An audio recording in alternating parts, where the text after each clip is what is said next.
መቅደሱን በልዩ ልዩ ምክንያት አሳድፈውት እግዚአብሔር እንዲለየው አድርገውት ስለነበረ ክርስቶስ በመቅደሳቸው ተገኝቶ አስተምሯል፣ ድውያንን ፈውሷል ካልሆነ በስተቀር መስዋዕት ሊያቀርብበት አልፈለገም። የከብቶችን በረት የመረጠውን ያክል ቤተ መቅደሱን አልመረጠውም። እረኞችን የመረጣቸውን ያክል ጸሐፍትና ፈሪሳውያንን ወይም በዚያ ወቅት የነበሩትን ምሁራን የሚባሉትን ሰዱቃውያንንና ካህናቱን አልመረጣቸውም። ከየዋህነት ጋር እረኝነት ይሻል ነበር፣ በእግዚአብሔር ዘንድ የተመረጠ ያደርግ ነበር። ከተንኮል ጋር ካህንነት ከመያዝ ከየዋህነት ጋር እረኝነት ይበልጣል ማለት ነው። በምድር ግን ሲመጣ ካህናትን አላገኛቸውም። ምክንያቱም መቅደሱን ገበያ ያደረጉ ካህናት ናቸው እንጂ መቅደሱን ለእግዚአብሔር አገልግሎት ያውሉ የነበሩ ካህናት አልፈው ስለነበረ ነው፣ አልቀው ስለነበረ ነው። ሕጉን ለማስከበር ብለው ሰው የሚሳደቡ ሰዎች አሉ። ተመልከቱት። ወደ ቤተ መቅደስ እየመጡ እግዚአብሔር የሰራውን ቤተ መቅደስ ረግጠው የሚመጡ ሰዎች አሉ። ይሄ እኮ ሰው የሰራው መቅደስ ነው።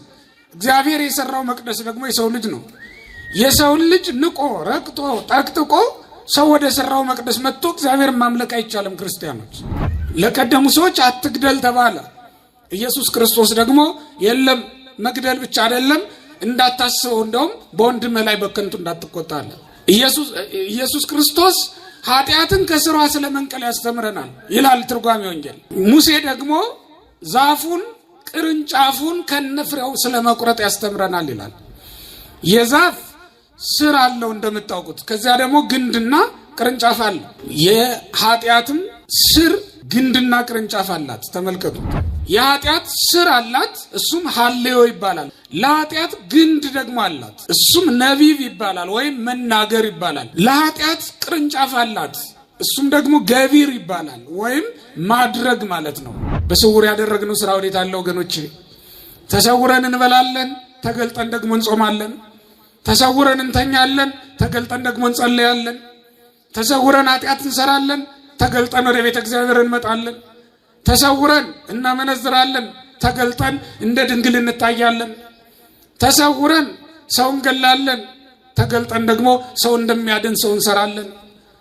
በስውር ለሚያየው አባት ማገልገል ሲገባ በስውር ሆኖ የሰውን ዓይን ማገልገል፣ አገልግሎትን ሁሉ ለሰው ይምሰል ማድረግ፣ ሰውን ለማሳመን ማድረግ። አሁንማ ደግሞ እንደውም በአደባባይ በሚዲያ ሆኗል ነገሩ ሁሉ። ኃጢአትን ብቻ አይደለም ፍቅረ ኃጢአትን ነው። ተመልከቱት። ሐሌዮ ኃጢአት፣ ፍቅረ ኃጢአት የሚባል ደግሞ አለው፣ ደረጃ አለው በራሱ። ኃጢአትን ማሰብ ኃጢአትን መውደድ ማለት ነው። ከዚያስ ኃጢአትን ማድረግ ይመጣል ማለት ነው። ኃጢአትን ወደ መናገር ኃጢአትን ወደ ማድረግ እናመጣዋለን። ኃጢአትን ያስቧታል፣ በልባቸው ይወዷታል፣ ያጣፍጧታል ማለት ነው። ለካ ጽድቅ እያደረጉም ወደ እግዚአብሔር መንግስት መግባት አይቻልም ማለት ነው። ጽድቅ እያደረጉ መግባት የማይቻልበት አጋጣሚ አለ ማለት ነው። የጸሐፍት የፈሪሳውያን ጽድቅ ምንድን ነው? እስኪ ተመልከቱት። አንድ ሁለት ምዕራፎች ልንገራችሁ። የፈሪሳውያን ጽድቅ ነቀፋ የሚበዛበት ነበር። ተመልከቱት። ሰውን የሚነቅፍ ሰው በእኛ መካከል የለም። የፈሪሳውያን ጽድቅ እኮ ማለት ይሄ ነው። ይሄ ሰው ካህን አይደለም እንዴ? ይሄን ያደርጋል። ይሄ ሰው መነኩሴ አይደለም እንዴ? እዚህ ይኖራል፣ እዚህ ምን ያደርጋል የሚሉ በጣም ብዙ ሰዎች ነው ያሉ። ይሄ የፈሪሳውያን ጽድቅ ይባላል ማለት ነው። ክርስቲያኖች ጽድቁን የሚያስብ ሰው ጻድቅ አይደለም። እግዚአብሔርን በየትኛው ጽድቃችን ባለዳ ልናደርገው እንችላለን? እግዚአብሔርን ባለዳ የሚያደርግ ጽድቅ ያለው ሰው አለ እንዴ ከኛ መካከል? በእሳት ከተቃጠሉ ሰማዕታት፣ በእሳት ከነደዱ፣ በሰይፍ ከተጎማመዱ ሰማዕታት መካከል እግዚአብሔርን በደሙ ጠብታ በአጥንቱ ስባሪ ምክንያት ተካሶ መንግስቱን መቀበል የሚችላል እንዴ? ከባህታውያንስ ከአጋንንት ጋር የተሰላለፉ እነዚያ ባህታውያን እነዚያ ቅዱሳን እግዚአብሔርን በድካማቸው ከሰው መንግስቱን ይቀበሉት ዘንድ ይቻላቸዋል? ለእግዚአብሔር መንግስት የምትሆን ጽድቅ ያለው ማንም የለም። የመጸወት ነው ምጽዋት እንኳን በሰማይ በምድር ቤት ይገዛልን። ያወጣነው አስራት በእውነት እንኳን አስራቱን ሙሉን አውጥተን ዘንድሮ ቤት መግዛት ተችሏል እንዴ? ባለን ገንዘብ አንድ ወር ብቻ እኮ ነው የምታቆየው። የኛ ደሞዝ አንድ ሰው ቤት ውስጥ ገብተን አንድ ወር ብቻ ነው መቆየት የምትችለው አይደል? በአንድ ወር ደሞዝ እዚህ ቤት እንኳን በምድር እንኳን ቤት መግዛት አይችልም፣ እንኳን በሰማይ። እግዚአብሔር ግን በጽዋ ውሃ መንግስቱን ያወርሳል። ተመልከቶ ደኔ አትስጠኝ ለዳኛ። በስመ አብ ወወልድ ወመንፈስ ቅዱስ አሐዱ አምላክ ይባረክ። ይህ ሄላቱብ ነው። በዚህ ኦርቶዶክሳዊ ቻናል መዝሙር የሚጠብቀኝ አይተኛ ስብከት ቤተክርስቲያን የምታስተምራቸው 4 ጉባኤያት አሏት። የተለያዩ ክብረ በዓላትን በቀጥታ መከታተል ይችላሉ። ቻናላችንን ሰብስክራይብ በማድረግ አገልግሎቱን ያግዙ። በስመ አብ ወወልድ ወመንፈስ ቅዱስ አሐዱ አምላክ። ክቡር አባታችን ቆሞስ ርዕሰ ልኡሳን አባ ተክለ ማርያም የዚህ ታላቅ ገዳም ዋና አስተዳዳሪ፣ ክቡራን ሊቃውንተ ቤተ ክርስቲያን፣ የተወደዳችሁ የእግዚአብሔር ቤተሰቦች በልዑል አምላክ በሕያው እግዚአብሔር ስም እንደምን አደራችሁ? እንደምን ሰነበታችሁ? ለዚህ ዕለት ለዚህ ሰዓት እንኳን አደረሳችሁ።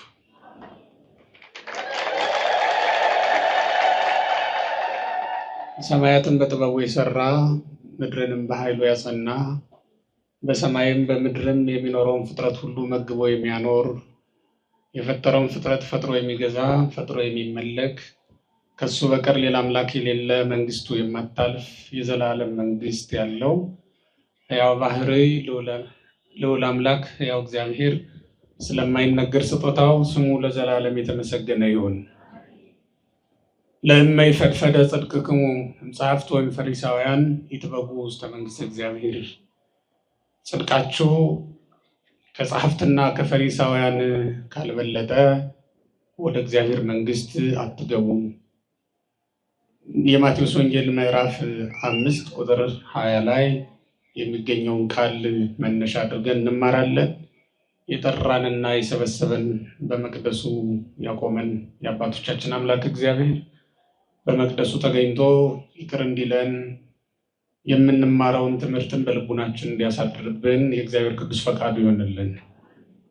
የመቅደሱ ባለቤት እግዚአብሔርን በስጋ የወለደችልን በምድር ላይ ጽርሐ አርያም ሆና የተገኘች አምላክ ወላዲተ አምላክ ቅድስት ድንግል እመቤታችን ሁላችንንም ትባርከን። አምላካችን መድኃኒታችን ኢየሱስ ክርስቶስ በጉባኤ ተገኝቶ እንዲህ ባለ እንደናንተ እንደኛ ቁጭ ብለው በሚሰሙ ህዝቦች መካከል ተገኝቶ ያስተማረበት የመጀመሪያው ቀን ጉባኤ እንደሆነ አባቶቻችን ነግረውናል። አንቀጸ ብፁዓን ተብሎ በሚጠራው የመጽሐፍ ቅዱስ ክፍል ላይ የተጻፈ ቃል ነው ይሄ አሁን የምነግራችሁ። የማቴዎስ ወንጌል ምዕራፍ 5 ቁጥር 20 ላይ ነው ያነሳ ነው። ጽድቃችሁ ነው የሚለው ቃሉ ከጸሐፍትና ከፈሪሳውያን ካልበለጠ ወደ እግዚአብሔር መንግስት አትገቡም ይላል። ጸሐፍት ፈሪሳውያን ምንድናቸው? ጽድቃቸውስ ምንድነው? የኛ ጽድቅ ከነሱ አንጻር እንዴት ነው ሊነጻጸርና ሊበልጥ የሚገባውም የሚችለውም? ወደ እግዚአብሔር መንግስት የምታገባው ጽድቅ የትኛዋ ናት የሚለው ነው እንግዲህ የምናየው ማለት ነው። እግዚአብሔር ተናግሯል። የመንግስቱ ባለቤት እሱ ነው። ወደ ምድር የመጣው ሰዎችን ወደ መንግስቱ ወደ ርስቱ ለመጥራት ነው። ክርስቶስ ወደ ዓለም የመጣው ሰውን ማዕከል አድርጎ ነውና ሰዎችን ከተበተኑበት ሊሰበስባቸው ከወደቁበት ሊያነሳቸው በጀመረ ጊዜ የመጀመሪያው ስብሰባ የመጀመሪያው ጉባኤ ሲደረግ ይህንን ቃል ነው ያስተማራቸው። የጠራቸው ህዝቦች ከጸሐፍት ከፈሪሳውያን ጋር አብረው ይኖሩ ናቸው። የጸሐፍት የፈሪሳውያንን ግብር የጸሐፍት የፈሪሳውያንን ጽድቅ ያውቁታል። ያንን የጸሐፍት የፈሪሳውያንን ጽድቅና ግብራቸውን የሚያውቁት ከሆነ ጽድቃቸው ከጸሐፍት ከፈሪሳውያን መብለጥ አለበት። ወንጌል ከኦሪት ትበልጣለች። ኦሪት የወንጌል መሰረት ናት። ወንጌል ደግሞ የኦሪት ፍጻሜ ናት። ጸሐፍት ፈሪሳውያን እስከ ክርስቶስ ድረስ የመቅደሱ አገልጋይ ናቸው። ከክርስቶስ በኋላ ግን ለክርስቶስ ስፍራውን ለቀው ሊሄዱ የሚገባቸው አገልጋዮች ነበሩ። እነሱ ግን የመቅደሱን ባለቤት ክርስቶስን ከመቅደስ ሊያስወጡ ሞከሩ እንጂ እነሱ የክርስቶስን ስፍራ ሊተውለት ሊለቁለት አልተቻላቸውም፣ አልተገባቸውም። በሕጋቸው የሚበልጠው ሊቀ ካህናት እያለ የሚያንሰው ሊቀ ካህናት አይባርክም። የሚበልጠው ሊቀ ካህናት እያለ የሚያንሰው ሊቀ ካህናት መስዋዕት አያቀርብም ነበር። እነሱ ግን ያንን ተላልፈው የሚያንሱ ሆነው ሳለ ከሚበልጣቸው ከክርስቶስ በላይ በልጠው ሊባርኩ መስዋዕት ሊያቀርቡ አሰቡ። ያልተቀበልላቸው ያልወደደላቸውም ነገር ይሄ ነው። መቅደሱን በልዩ ልዩ ምክንያት አሳድፈውት እግዚአብሔር እንዲለየው አድርገውት ስለነበረ ክርስቶስ በመቅደሳቸው ተገኝቶ አስተምሯል፣ ድውያንን ፈውሷል ካልሆነ በስተቀር መስዋዕት ሊያቀርብበት አልፈለገም። በመጀመሪያም እንደምታውቁት አልተወለደበትም። የከብቶችን በረት የመረጠውን ያክል ቤተ መቅደሱን አልመረጠውም። እረኞችን የመረጣቸውን ያክል ጸሐፍትና ፈሪሳውያንን ወይም በዚያ ወቅት የነበሩትን ምሁራን የሚባሉትን ሰዱቃውያንንና ካህናቱን አልመረጣቸውም። በዚያ ዘመን ከየዋህነት ጋር እረኝነት ይሻል ነበር፣ በእግዚአብሔር ዘንድ የተመረጠ ያደርግ ነበር። ከተንኮል ጋር ካህንነት ከመያዝ ከየዋህነት ጋር እረኝነት ይበልጣል ማለት ነው። ምክንያቱም እግዚአብሔር የዋሃን እረኞችን ሲመርጥ አዋቆች ካህናትን በክፋት ይኖሩ የነበሩት የቤተኞች ካህናትን አልመረጣቸውምና ነው። ከየዋህነት ጋር ያለ እረኝነት ከትዕቢት ጋር ካለ ካህንነት እውቀት የሚበልጥ የሚሻል ስለሆነ ነው በእግዚአብሔር ዘንድ። በሰው ዘንድ ያለውን ከበሬታ አትመልከቱ። በእግዚአብሔር ዘንድ ሊያስከብር የሚችለው እረኞች የነበሩበት ሀልዎት ነው። የነበሩበት ሕይወት ለእግዚአብሔር የተመቸ ሕይወት ነበረ። ለዚህ ነው በመቅደሱ ከመወለድ ይልቅ ጸሐፍት ፈሪሳውያን በሚያገለግሉበት ስፍራ ከመወለድ ይልቅ ብርሃነ ልደቱን እዛ ቦታ ላይ ከመግለጥ ይልቅ የት ሄዶ ተወለደ? በከብቶች በረት ሄዶ ተወለደ። ከነማን መካከል? ከእረኞች መካከል ተገኘ ማለት ነው። ከካህናት መካከል ሊገኝ የሚገባው በሰማይ ካህናት ያጥኑትለታል።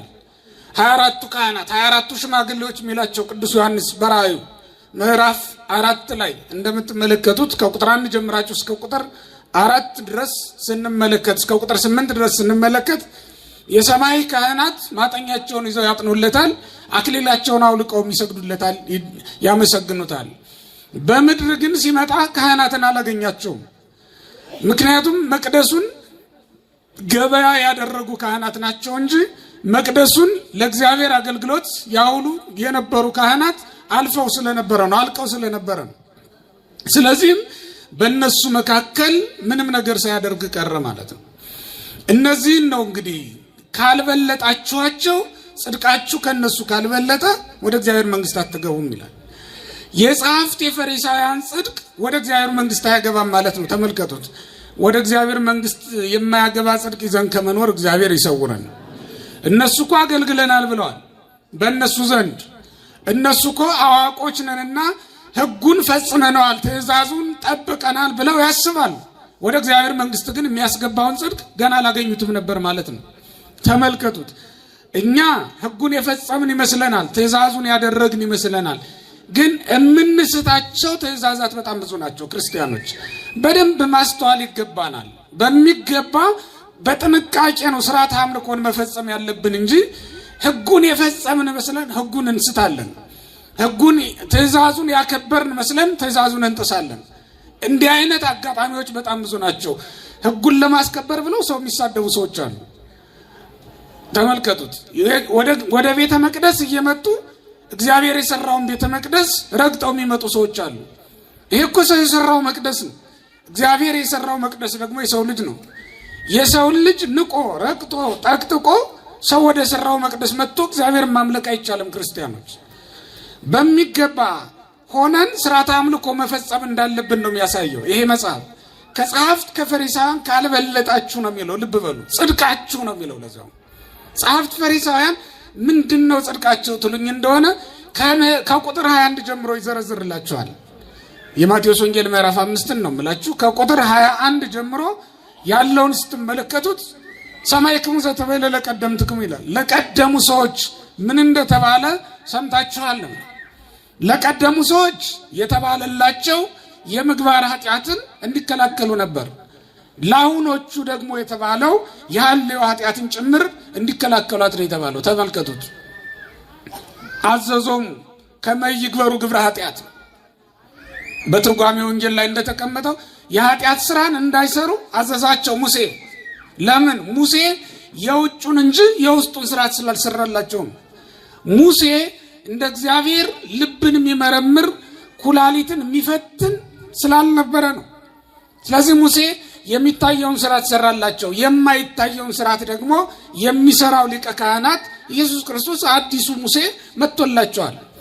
እሱን ቢቀበሉና በሱ በሚያስተምራቸው መሰረት ቢሄዱ ጽድቃቸው ኢየሱስ ክርስቶስ ወደ እግዚአብሔር መንግስት የሚያስገባ ጽድቅ ብሎ የሰየመው ጽድቅ ይሆን ነበር ማለት ነው። ለጸሐፍት ፈሪሳውያን ይዘውት የኖሩት ሕግ ይዘውት የኖሩት ጽድቅ ወደ እግዚአብሔር መንግስት የሚያገባ አልነበረም ማለት ነው። ለቀደሙ ሰዎች አትግደል ተባለ። ኢየሱስ ክርስቶስ ደግሞ የለም መግደል ብቻ አይደለም እንዳታስበው እንደውም በወንድምህ ላይ በከንቱ እንዳትቆጣለ።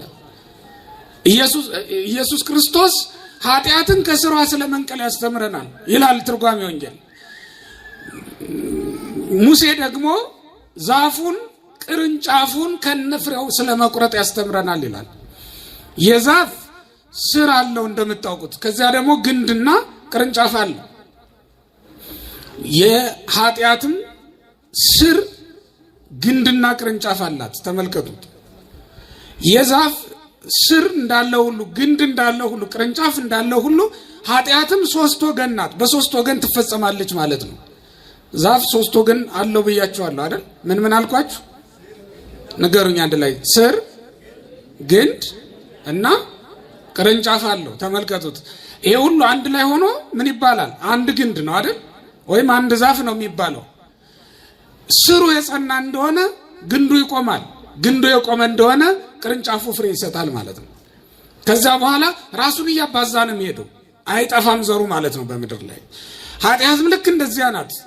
የኃጢአት ስር አላት፣ እሱም ሐሌዮ ይባላል። ምን ይባላል አልኳችሁ? ሐሌዮ ይባላል። እሱ ምኗ ነው? ለኃጢአት ምኗ ነው? ስር ነው። ለኃጢአት ግንድ ደግሞ አላት፣ እሱም ነቢብ ይባላል ወይም መናገር ይባላል። ምን ይባላል አልኳችሁ? ነቢብ ወይም መናገር ይባላል ማለት ነው። ለኃጢአት ቅርንጫፍ አላት፣ እሱም ደግሞ ገቢር ይባላል ወይም ማድረግ ማለት ነው። ምን ይባላል አልኳችሁ? ገቢር ወይም ማድረግ ይባላል። ስለዚህ ኃጢአት ስንት ወገን ሆነች ማለት ነው? ሶስት ወገን። ልክ እንደ ዛፉ ፊታችሁ ላይ እንደምትመለከቱት ዛፍ ወይም አጠገባችሁ በጀርባችሁም እንዳለው ዛፍ ማለት ነው። እንደዚያ ሁሉ ሶስት ወገን ናት ኃጢአት። ኢየሱስ ክርስቶስ እያስተማረን ያለ ኃጢአትን ከስሯ ስለመንቀል ነው፣ ነቅሎ ስለመጣል ነው። ሙሴ ደግሞ ያስተማረው የዛፉን ቅርንጫፉን ስለመንቀል ስለመቁረጥ ነው እያስተማረ የነበረው ማለት ነው። አሁን ተመልከቱ። የጸሐፍት የፈሪሳውያን ጽድቅ ምንድን ነው ትሉኝ እንደሆነ ኃጢአትን ቅርንጫፏን ብቻ እየከረከሙ ግንዱንና ስሩን ይዞ መኖር ማለት ነው። ተመልከቱት። የጸሐፍት የፈሪሳውያን ጽድቅ እንደዚያ ነው የነበረው። ሲያዩት ቅርንጫፉ ተከርክሞ ተስተካክሎ ለጌታ ደስ ያሰኛል አይደል? ጸሐፍት ፈሪሳውያን ማለት ልክ እንደዚያ ናቸው። ለሰው ሲታዩ ይጸልያሉ፣ ይጾማሉ፣ ያገለግላሉ ተብለው በሰዎች ዘንድ ከበሬታን ያገኛሉ። የጸሐፍት የፈሪሳውያን ጽድቅ ማለት በሰዎች ዘንድ ከበሬታን ማግኘት፣ በእግዚአብሔር ዘንድ ግን የተዋረደ ሕይወት ይዞ የተነቀፈ ሕይወት ይዞ መኖር ማለት ነው። አገልግሎታቸው በእግዚአብሔር ዘንድ የተነቀፈ ነው። የማቴዎስ ወንጌል ምዕራፍ 23 ቁጥር 7 ላይ ተመልከቱት። ኢየሱስ ክርስቶስ አገልግሎታቸውን ቃል በቃል ነቅፎባቸዋል። እንዲያውም ምንድን ያላቸው? ከማያስተሬው ላይ ነሰብ ነው። ለሰው ይታዩ ዘንድ ይሰፉ ቁርበታት ይሆኑ።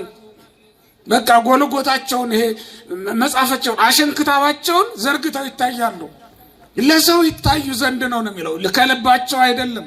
ይህንን የሚያደርጉት በየጎዳናው ነው የሚጸልዩትም፣ በየጎዳናው ነው በዓል የሚያከብሩትም፣ ልዩ ልዩ ነገር የሚያደርጉት፣ ምጽዋትም ሲሰጡ ሌላም ነገር ሲያደርጉ በየጎዳናው ነው የሚያደርጉት። ከነዚህ የበለጠ ጽድቅ የክርስቲያን ጽድቅ ከዚህ የተለየ ከዚህ የሚበልጥ መሆን እንዳለበት ነው የሚያሳየው። ልብ በሉ ክርስቲያኖች፣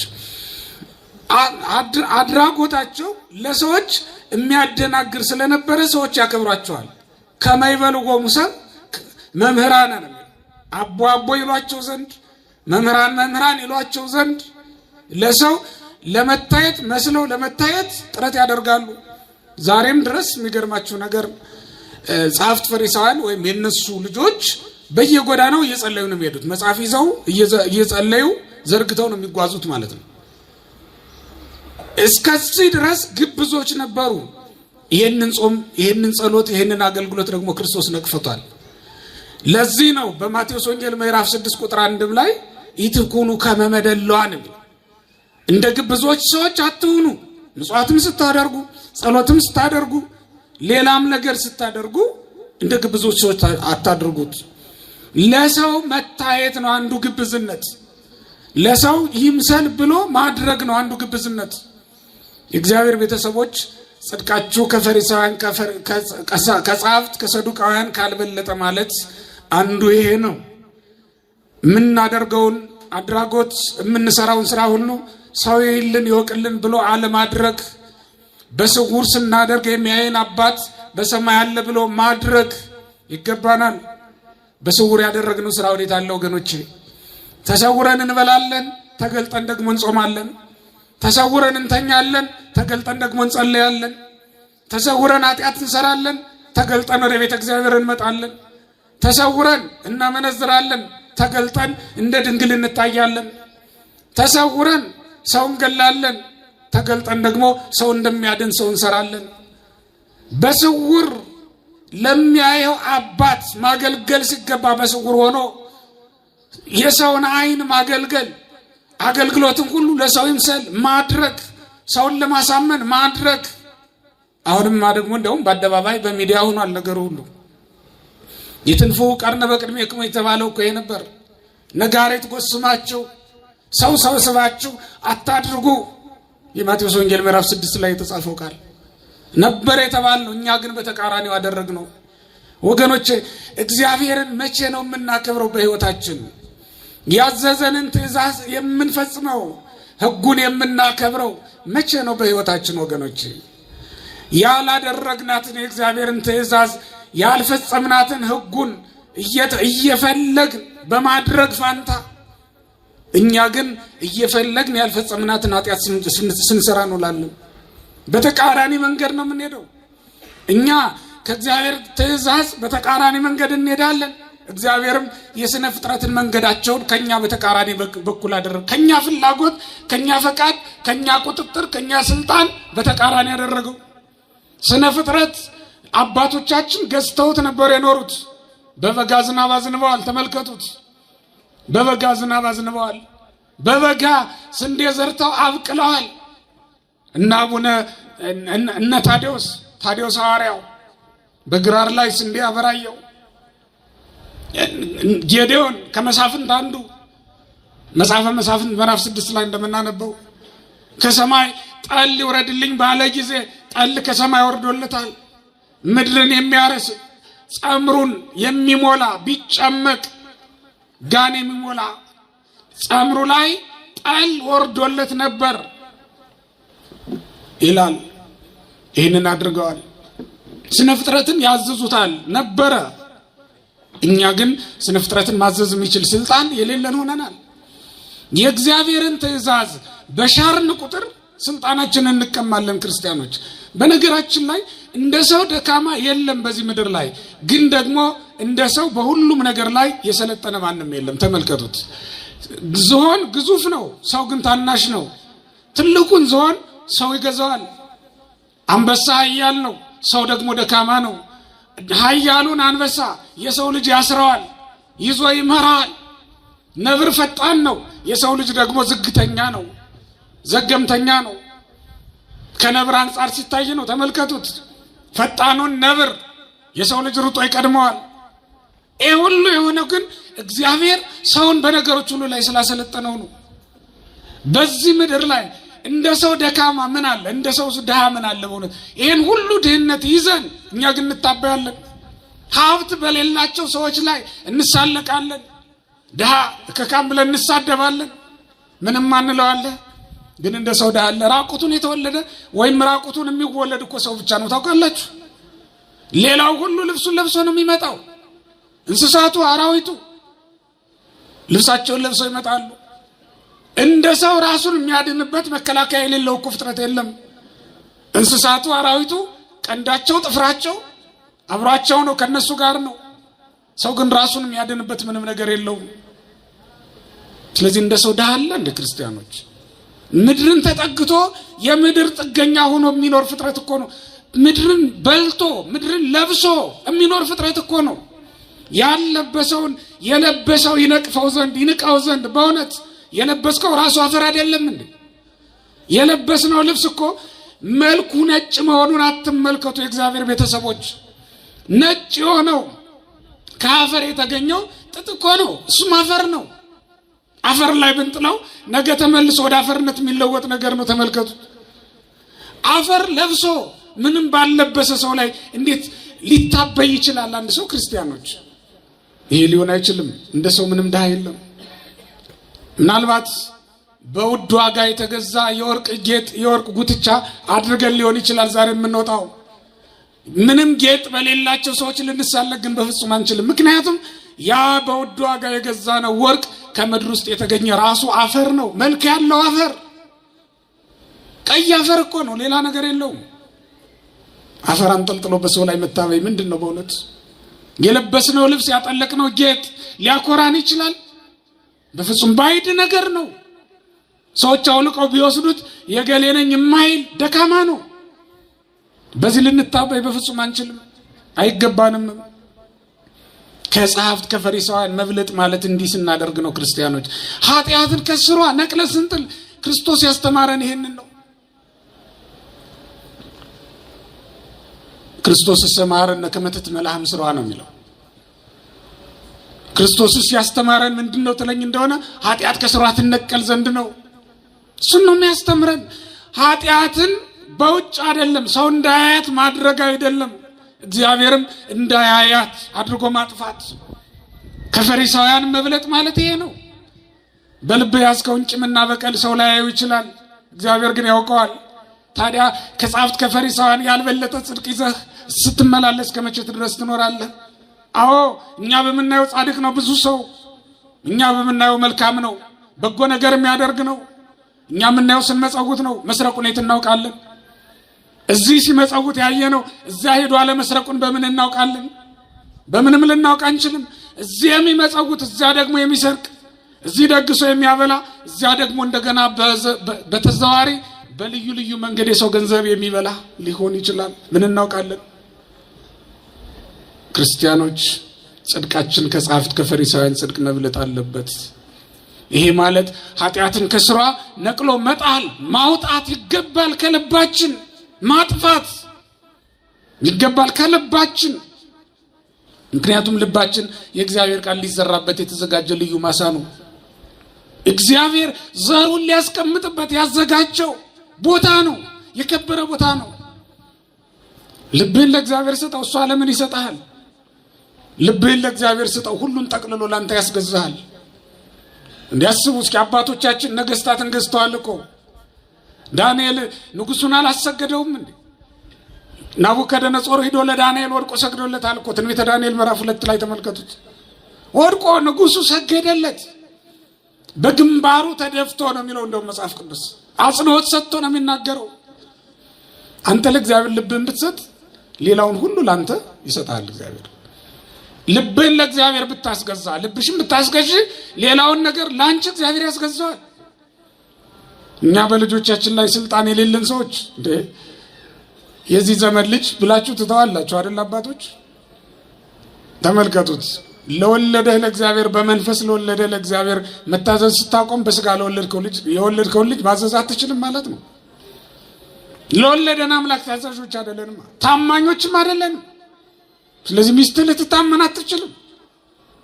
እኛ ለእግዚአብሔር ታማኞች አይደለንም። ስለዚህ ወገኖች ልባችንን ለእግዚአብሔር ልንሰጥ ይገባል።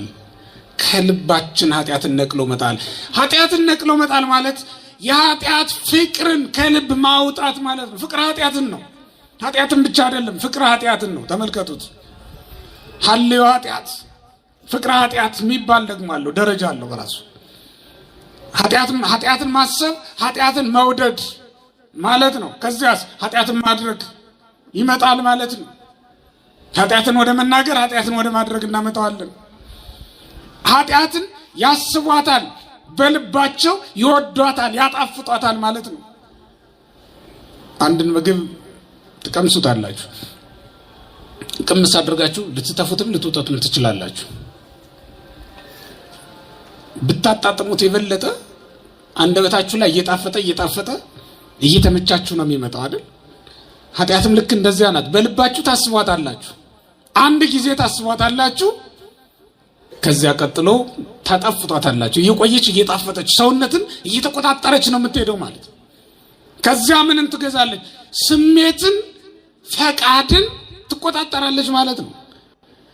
ስሜታችንን ፈቃዳችንን ከገዛች ከተቆጣጠረች በኋላ መንቀል ያስቸግራል። ክርስቲያኖች መጀመሪያ ነው መቃወም የሚያስፈልገው ኃጢአት ነው።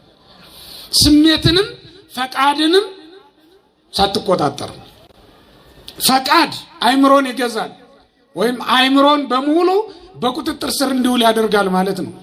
ስሜት ሰውነትን ሕዋሳትን ሁሉ ማዘዝ እንዳንችል አይናችንን ተመለስ ብንለው ሻይልም ወደዚያ ያየ ያስቸግረናል።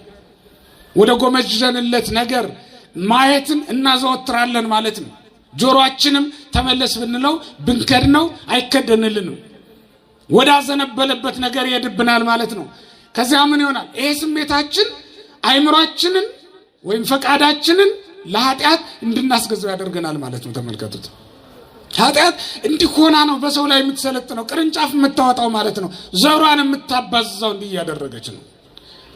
ይህንን እንዳናደርግ ነው ጽድቃችሁ ከማን ካልበለጠ ንገሩኝ። ከማን ካልበለጠ? ከጸሐፍት ከፈሪሳውያን። እስኪ በሉ። ለካ እያዛችሁልኝ አይደለም። ከማን ምን ካላለ ወዴት አትገቡም? ወደ እግዚአብሔር መንግስት ከማያገባ ስራ እግዚአብሔር ይሰውረን። በእውነት ለካ ጽድቅ እያደረጉም ወደ እግዚአብሔር መንግስት መግባት አይቻልም ማለት ነው። ጽድቅ እያደረጉ መግባት የማይቻልበት አጋጣሚ አለ ማለት ነው። የጸሐፍት የፈሪሳውያን ጽድቅ ምንድን ነው? እስኪ ተመልከቱት። አንድ ሁለት ምዕራፎች ልንገራችሁ። የማቴዎስ ወንጌል ምዕራፍ 12 ከቁጥር 1 ጀምራችሁ ተመልከቱ። አምላካችን ኢየሱስ ክርስቶስ በሰንበት በእርሻ መካከል እየሄደ ነበር። በምን መካከል ነው ያልኳችሁ? በምን ቀን? በሰንበት ቀን በእርሻ መካከል እያለፈ ነበር። ዋርዳ ይሁስ አሃዙ ይማው ሰውይቶ ይብሉ። ደቀ መዛሙርቱ ርቧቸው ስለነበረ እሸት እየቆረጡ መብላት ጀመሩ ይላል። አሃዙ ይማው ሰውይቶ እየቆረጡ መብላት ጀመሩ። እየቆረጡ ሲበሉ ጸሐፍት ፈሪሳውያን አዩና አርዳይከሰ ይገብሩ ዘይከውን ገቢረ በሰንበት። ደቀ መዛሙርት በሰንበት ሊያደርጉት የማይገባውን ስራ ያደርጋሉ፣ እረፉ በላቸው አሉት። አሁን የፈሪሳውያን ጽድቅ እዚህ ላይ ተመልከቷት። አቂበ ሰንበት ናት፣ ትእዛዙን ማክበር ናት።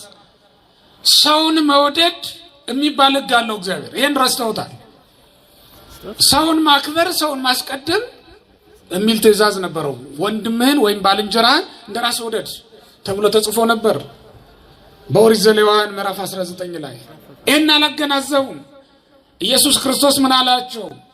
ይሰማይክሙኑ ዘገብረ ዳዊት አመረህበ። ዳዊት በተራበ ጊዜ ያደረገውን ነገር አልሰማችሁምን? ዘከመ ቦአ ቤቶ ለእግዚአብሔር ወዘከመ በልዐ ኀበ ዘቁርባን ዘይከውኖ ለበሊ።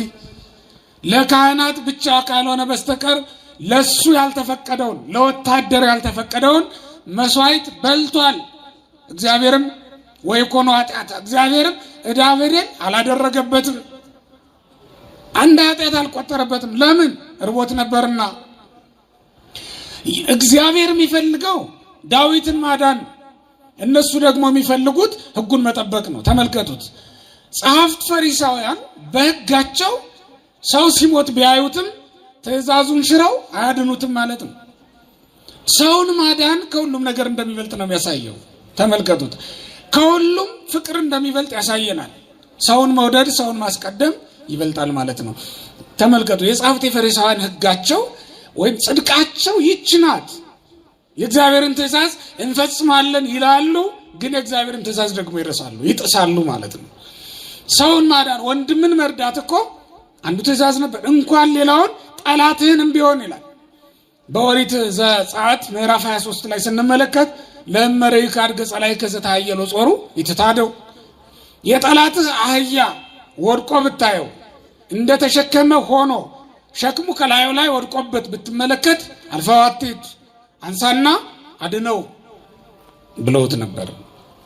ግን እነሱ የጠላቶቻቸውን አህያ እንዲያድኑ እንዲያነሱ የታዘዙ ሰዎች፣ እነዚህ ሰዎች እርቧቸው ሲመገቡ እንኳን ቢመለከቷቸው ነቀፏቸው።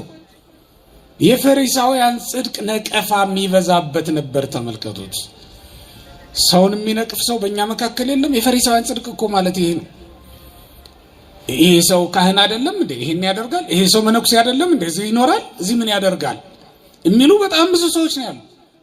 ይሄ የፈሪሳውያን ጽድቅ ይባላል ማለት ነው። ክርስቲያኖች ሰውን ማዳን ነው የመጀመሪያው ነገር። ደጉ ሳምራዊ እኮ የተደነቀበት አንዱ ነገር ሰውየውን ለማዳን ያደረገው ጥረት ነው። አንዱ በጎዳና ሲሄድ ከኢየሩሳሌም ወደ ኢያሪኮ ሲሄድ በጎዳና ላይ እንደወደቀና ወንበዴዎች እንደደበደቡትና እንዳቆሰሉት መጽሐፍ ቅዱስ ይነግረናል። ከካህናት ወገን አንዳንዶቹ አዩት። በዚያ ጎዳና ሲያልፉ ካህናት በዚያ ለአገልግሎት ወደ ኢየሩሳሌም ሲያቀኑ አዩት። አገልግሎት እንዳይረፍድባቸው ሲፋጠኑ ጥለውት ሄዱ። ወተሃዮ አለፈ ይላል። ወተሃዮ አለፈ ሆረ አይቶ ዝም ብሎ ችላ ብሎት ሄደ። ለምን? እሱ ቤተ መቅደሱን ሊያገለግል እንጂ የተመደበ ሰውን ሊያገለግል አይደለም። ሰውን ማገልገል እግዚአብሔርን ማገልገል እንደሆነ አያውቁም። እዚያ በመቅደስ የሚያገለግለው እግዚአብሔር ይህን ሰውዬ በማገልገሉ እንደሚደሰትበት አያውቅም። ይሄ ሳምራዊ ግን ሲመጣ አየውና ሌዋዊውም አልፎት ቤት ካህኑም አልፎት ቤት ሌዋዊው ግን ማነው ሳምራዊው ግን አየውና ወረዮ ምህሮ ነው ራራለት፣ አዘነለት። አንሶ ጻን ወዲ ባድጉ አንስቶ ያው ጫነው፣ በዘይቱ ማፈሰሰለት። ቁስሉ ላይ ዘይቱን አፈሰሰበት። ዘይት በባህሪው ቁስል ያደርቃል ወይም ጠፈፍ ያደርጋልና እየተፈረቃ እየነቃ እንዳይደማበት እንዳይቆስልበት ዘይቱን አፈሰሰበት። ከዛም ወደ አቃቤ ሥራይ ደግሞ ወሰደው፣ ወደ ባለ መድኃኒት ይላል መጽሐፍ ቅዱስ የሚነግረን እውነት ይሄ ነው። ሰውን ማዳን ከሁሉም ነገር ይቀድማል ማለት ነው። ወገኖች ባልንጀሮቻችንን እንጠላለን፣ እግዚአብሔርን ደግሞ እንወዳለን። ከባልንጀሮቻችን እንሸሻለን፣ ወደ እግዚአብሔር ደግሞ እንቀርባለን። እውነት ነው። ልንሸሸው የሚገባ መሸሽ አለ፣ ልንሸሸው የሚገባ ህብረት አለ። ግን ደግሞ ከሰው ርቆ ሰውን ጠልቶ እግዚአብሔርን መውደድ እንዴት ይቻላል ወገኖቼ? እንደዚህ አይደለም። መጽሐፍ የሚለው በባልንጀራችን በኩል በሰዎች በኩል እግዚአብሔርን ልናገኘው እንደምንችል ነው የሚያሳየን። ሰውን መውደድ እግዚአብሔርን የመውደድ መገለጫ ነው። ሰውን ማገልገል እግዚአብሔርን የማገልገል ምልክት ነው። ክርስቲያኖች ሰውን መውደዳችን ወዴት አለ? እግዚአብሔርን መውደዳችን ወንድሞቻችንን በመውደድ መረጋገጥ አለበት። ይሄን ቤተክርስቲያን ስታነጥፉት ስትጋርዱ ድሆችንም እንዳትረሱ። ይሄን ቤተክርስቲያን ለመሳለም ታቦቱን ለማክበር ወደዚህ ስትገሰግሱ ሰውን እንዳትረግጡ፣ በሰው ላይ እንዳትረማመዱ ተጠንቀቁ። እግዚአብሔር በሰዎች ልብ ውስጥም አለ። እዚህ መቅደስ ውስጥ ብቻ አይደለም። ምናልባትም ከረግጣችኋቸው ከናቃችኋቸው ሰዎች መካከል አንዱ የእግዚአብሔር ቤተ መቅደስ ሊሆን ይችላል። የምናውቀው ነገር የለም። የነቀፋችሁት፣ የረገጣችሁት፣ የተዋችሁት፣ የናቃችሁት የእግዚአብሔርን ቤተ መቅደስ ሊሆን ይችላል። መቅደሱን ንቆ መቅደሱን ማክበር ይቻላል እንዴ ወገኖቼ? እንደዚያ እኮ የለም። እግዚአብሔር አይደል እንዴ ያንን ሰው ነፍስና ስጋውን አዋህዶ የፈጠረው? እግዚአብሔር አይደል እንዴ በደሙ ያዳነው የፈወሰው? ዋጋ የተከፈለለትን ያንን ሰው መናቅ በፍጹም አይገባም። የፈሪሳውያን ጽድቅ እንደዚህ አይነት ነበረ። ሰውን ይንቃሉ፣ ሕገ እግዚአብሔር ግን እንጠብቃለን ይላሉ። የፈሪሳውያን ጽድቅ ሄዶ ይሄ ወደ እግዚአብሔር መንግስት አያገባም። ጌታችን መድኃኒታችን ኢየሱስ ክርስቶስ የነገራቸው ነገር ይሄ ነበር። ሌላው የጸሐፍት የፈሪሳውያን ሕግ ደግሞ ጽድቃቸው የውጩን መጠበቅ የውስጡን ግን መሻር ነበር። በማቴዎስ ወንጌል ምዕራፍ 15 ቁጥር 1 ላይ ተመልከቱት። ጌታ በሚያስተምርበት ስፍራ ላይ መጥተው ጸሐፍት ፈሪሳውያን አንድ ጥያቄ ጠየቁ። ለምን ትታደው አርዳይክ ትእዛዝ ረበናት? የመምህራኑን ሕግ ደቀ መዛሙርት ይሽራሉ። እስመ ይታጸቡ ደዊሆሙ ሶበ ይበልዑ ህብስተ፣ እንጀራ ሲበሉ እጃቸውን አይታጠቡምና ብለው ጠየቁት። አንተሙኒ ትታደው ትእዛዝ እግዚአብሔር በእንተ ሥርዓትክሙ፣ እናንተም እኮ ትእዛዝ እግዚአብሔርን ትጥሳላችሁ። እግዚአብሔር ያለው እናትና አባትን አክብር ነበር። እናንተ ግን እናትና አባቱን እንዳያከብር ሰውን ታስተምራላችሁ። ስለ ሕጋችሁ ብላችሁ አላቸው። ይህም የሚያሳየን የውጩን ያጠራሉ የውስጡን ግን ይተዋሉ የሚለውን ነው። የጸሐፍት የፈሪሳውያን ጽድቅ የውጩን አጥርቶ የውስጡን ግን መተው ነው። ወገኖች የውጩን ጽድቅ ብቻ እያሳየን የውጩን ብቻ እያጠራን የውስጡን ማናጠራው እስከ መቼ ድረስ ነው? ሰው በሚያውቀው አይደለም ጻድቅ መሆን የሚጠበቅብን። ማን በሚያውቀው ነው? እግዚአብሔር ባወቀ ነው ጻድቅ መሆን ያለብን። ሰው የሚያውቀውን ጽድቅ አይደለም እግዚአብሔር ቆጥሮ የሰው ምስክርነት ተቀብሎ አይደለም መንግስቱን የሚያወርሰው፣ ራሱ የሚያውቀውን ነው። በማቴዎስ ወንጌል ምዕራፍ 25 ላይ እንደምንመለከተው ቁጥር 34 ላይ ጌታ ወደ መንግስቴ ኑ፣ ወደ አባቴ የአባቴ ቡሩካን ወደ እኔ ኑ ያላቸው ሰዎች እኮ ራሱ በሚያውቀው ጽድቅን የሰሩ ናቸው። እንኳን ሌላው ሰው እነሱ ያስታውሱትም ያደረጉትን ጽድቅ። ጻድቅ እንደዚያ ነው። እንኳን ለሌላው ራሱም እንኳን አያስታውሰውም ጽድቁን ያደረጋትን በጎ ስራ እንኳን ሌላው ሰው እንዲያስታውስለት ይቅርና ራሱም አያስታውሳትም። ለዚህ ነው ጻድቃን ምን አሉ? መቼ ተርበህ አይተንህ አበላንህ። እስኪ በሉቴን ቃል ተመልከቱ። ጻድቃን ነዳያንን ሲያበሉ ነው የኖሩት። ክርስቶስን ተስፋ አድርገው ምጽዋት ሲሰጡ ነው የኖሩት። ግን እነሱም ያችን መልሰው አያስታውሷትም። አንድ ጊዜ ለእግዚአብሔር ሰጥተዋል። ለእግዚአብሔር ዘንድ ያለውን ገንዘባችንን ያለውን ጽድቃችንን ማስታወስ እኮ ሰው እንዲያስታውስልንም እኛም እንድናስታውሰው አይገባም? ክርስቲያኖች በቃ አንድ ጊዜ እግዚአብሔር አይቶታል። ማን ይቶታል? ማን ይዞታል? እግዚአብሔር ይዞታል። በእግዚአብሔር እጅ አስቀምጠነዋል፣ አይወድቅም። በየቀኑ ማሰብ አይጠበቅብንም። አንዳንድ ሰዎች እንደውም ሌላ ሰው እንዲያሳስባላቸው እንዲናገርላቸው የሚያሳስቡ ሰዎች አሉ። የፈሪሳውያን ጽድቅ ማለት ይሄ ነው። ክርስቲያኖች ገዳም ሄደው የሰሩትን፣ እዚያም ደብረ ሄደው ያነጹትን፣ እዚያም ደብረ ሄደው ምንጣፍ የሰጡትን፣ እዚያም ሄደው ደግሞ ለነዳያን ያበሉትን እንደው እንዲነገርላቸው ይፈልጋሉ። በመጽሐፍ እንዲጻፍላቸው ይፈልጋሉ። በቃ ሰዎች ከቻላችሁ እናንተም አታስቡት ጽድቃችሁን፣ ይልቁንም ኃጢአታችሁን እያሰባችሁ አልቅሱ። ጻድቅ ሰው ማለት ኃጢአቱን እያሰበ የሚያለቅስ ነው እንጂ ያደረጋትን ጽድቅ እያሰበ የሚኩራራ ሰው አይደለም። ጽድቁን የሚያስብ ሰው ጻድቅ አይደለም። እግዚአብሔርን በየትኛው ጽድቃችን ባለዳ ልናደርገው እንችላለን? እግዚአብሔርን ባለዳ የሚያደርግ ጽድቅ ያለው ሰው አለ እንዴ ከኛ መካከል? በእሳት ከተቃጠሉ ሰማዕታት፣ በእሳት ከነደዱ፣ በሰይፍ ከተጎማመዱ ሰማዕታት መካከል እግዚአብሔርን በደሙ ጠብታ በአጥንቱ ስባሪ ምክንያት ተካሶ መንግስቱን መቀበል የሚችላል እንዴ? ከባህታውያን እስከ አጋንንት ጋር የተሰላለፉ እነዚያ ባህታውያን እነዚያ ቅዱሳን እግዚአብሔርን በድካማቸው ከሰው መንግስቱን ይቀበሉት ዘንድ ይቻላቸዋል እንዴ? ለእግዚአብሔር መንግስት የምትሆን ጽድቅ ያለው ማንም የለም። በቸርነቱ ይችን የሰራናትን በጎ ስራ አስቦ እሱ ጽድቁን ይሰጠናል። እንግዲህ ተመልከቱት። እነዚያ ጻድቃን እኮ እግዚአብሔርን ቢራብ ያበሉት አንድ ቀን ነው። ዳው ነው መጥቶ ቢጠማ ያጠጡት አንድ ቀን ነው። ግን ለዘላለም እንዳይራቡ ለዘላለም ወደማያስርበው ዓለም አስገባቸው። ተመልከቱት። ክብርና ምስጋና ለእግዚአብሔር ይሁን። ለዘላለም ወደማያስርበው ነው ወሰዳቸው። አንድ ቀን ነው ያጠጡት። እሱ ግን ለዘላለም ወደማያስጠማው ስፍራ ወሰዳቸው። የህይወት ምንጭ ወዳለበት ስፍራ ነው የወሰዳቸው። ልብ በሉ። የህይወት ምንጭ ወዳለበት ራሱ ክርስቶስ ወደሚኖርበት ስፍራ ወሰዳቸው። እነሱ የታመመ ነው የጠየቁት። እነሱ ራሳቸው ደዌ ወደሌለበት ህማም ወደማያገኛቸው ስፍራ ተወሰዱ ለዘላለም። ተመልከቱት። አንድ ቀን በሰራት በጎ ስራ ለዘላለም ከብሮ መኖር እንዴት ትልቅ ነገር ነው ክርስቲያኖች። ስለዚህ ወገኖቼ የእግዚአብሔር መንግስት በጽድቃችን መንገዛት አይደለም። ስለዚህ ምን እናድርግ? ጽድቃችሁን አይደለም ማሰብ ያለባችሁ ኃጢአታችሁን ነው። ምናችሁን አይደለም? ንገሩኝ። ምናችሁን አይደለም? ጽድቃችንን አይደለም። ምናችንን እናስባለን? ኃጢአቱን የሚያስብ ሰው ይጸድቃል። ጽድቁን በየቀኑ የሚያስብ ሰው ግን ጽድቁን ያጣል። እውነቴን ነው የምላችሁ።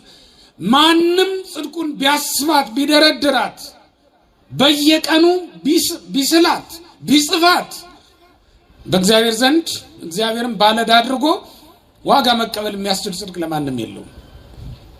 በቸርነቱ ነው መንግስቱን የሚያወርሰን። ምክንያቱም ከምንቀበለው ዋጋ አንፃር የኛ ጽድቅ ምንም ስላይደለች ነው። የመጸወት ነው ምጽዋት እንኳን በሰማይ በምድር ቤት ይገዛል። ያወጣነው አስራት በእውነት እንኳን አስራቱን ሙሉን አውጥተን ዘንድሮ ቤት መግዛት ተችሏል እንዴ? ባለን ገንዘብ ተችሏል? አንድ ወር ብቻ እኮ ነው የምታቆየው የኛ ደሞዝ። አንድ ሰው ቤት ውስጥ ገብተን አንድ ወር ብቻ ነው መቆየት የምትችለው አይደል? በአንድ ወር ደሞዝ። ስለዚህ ቤት እንኳን በምድር እንኳን ቤት መግዛት አይችልም እንኳን በሰማይ። እግዚአብሔር ግን በጽዋ ውሃ መንግስቱን ያወርሳል። ይህንን ያደረገው ቸርነቱ ነው። ስለዚህ ጽድቃችን እንደ ፈሪሳውያን ቆጥረን ሰፍረን የምንይዘው አይደለም። በተለይ ደግሞ የውጩን እያነጻን ሰው የሚያየውን ነገር እያሳመር ሰው የማያየውን ደግሞ እያቆሸሽ ልስን መቃብሮች አስመሳዮች ሆነን እስከ መቼ ድረስ እንቀጥላለን? በእውነት እስከ መቼ ድረስ እንቀጥላለን? ጽድቅ የሚመስል ኃጢአት እያደረግን እስከ መቼ ድረስ እንቀጥላለን? ጻድቅ የሚመስል ኃጢአተኛ ሰውነት ይዘን እስከ መቼ ድረስ እንቀጥላለን? ጻድቅ የሚመስል ኃጢአተኛ ሰውነት አያችሁት? ጻድቅ የሚመስል አንደበት ይዘን ሚስቱን በአንደበቱ የሚለበልባት የሚገርፋት ሆኖ ሳለ እዚህ ሲመጣ ግን እንደው አንደበቱ እኮ አይሰማም የሚባል ይሆናል። ይሄ የፈሪሳውያን ምግባር ነው፣ የፈሪሳውያን በጎ ስራ ነው። ስለዚህ የተወደዳችሁ እግዚአብሔር ቤተሰቦች እግዚአብሔር እንዳዘዘ እግዚአብሔር እንደፈቀደ ጽድቃችን ከፈሪሳውያንና ከጸሐፍት ካልበለጠ ወደ እግዚአብሔር መንግስት መግባት በሆኑ አይቻልም። ወደ እግዚአብሔር መንግስት መግባት በሆኑ አይቻልም። ስለዚህ ወደ እግዚአብሔር መንግስት የሚያገባን ጽድቃችን ከፈሪሳውያን ሲበልጥ ነው። አስመሳዮች አንሆን። መብለጥ ማለት ይሄ ነው። ኃጢአትን ማድረግ ብቻ አይደለም፣ ማሰብን የምናቆም። ማሰብ ብቻ አይደለም፣ መውደድም ይቅርብን። የወደድናት ኃጢአት ገሃነም ታወርደናለችና ይህን ያደረግን እንደሆነ ጽድቃችን ከማንና ከማን ይበልጣል? ንገሩኝ። ከጸሐፍትና ይበልጣል። ያን ጊዜ ወደ ምን እንገባለን? ወደ ምን? ወደ መንግስቱ እንገባለን። ያስተማረን የመከረን እግዚአብሔር ስሙ ለዘላለም የተመሰገነ ይሁን። መመኪያ ያንተ ነህ የነፍሴ መዳኛ፣ መመኪያ ያንተ ነህ የነፍሴ መዳኛ፣ ተመልከት ወደኔ አትስጠኝ ለዳኛ፣ ተመልከት ወደኔ አትስጠኝ ለዳኛ፣ ሕይወቴ ላንተ ሕይወቴ ላንተ ብያለሁ አምላኬን የጌታ የታገኝሃለሁ። ይህ የላቱብ ነው። በዚህ ኦርቶዶክሳዊ ቻናል መዝሙር የሚጠብቀኝ አይተኛም፣ ስብከት፣ ቤተክርስቲያን የምታስተምራቸው 4 ጉባኤያት አሏት። የተለያዩ ክብረ በዓላትን በቀጥታ መከታተል ይችላሉ። ቻናላችንን ሰብስክራይብ በማድረግ አገልግሎቱን ያግዙ።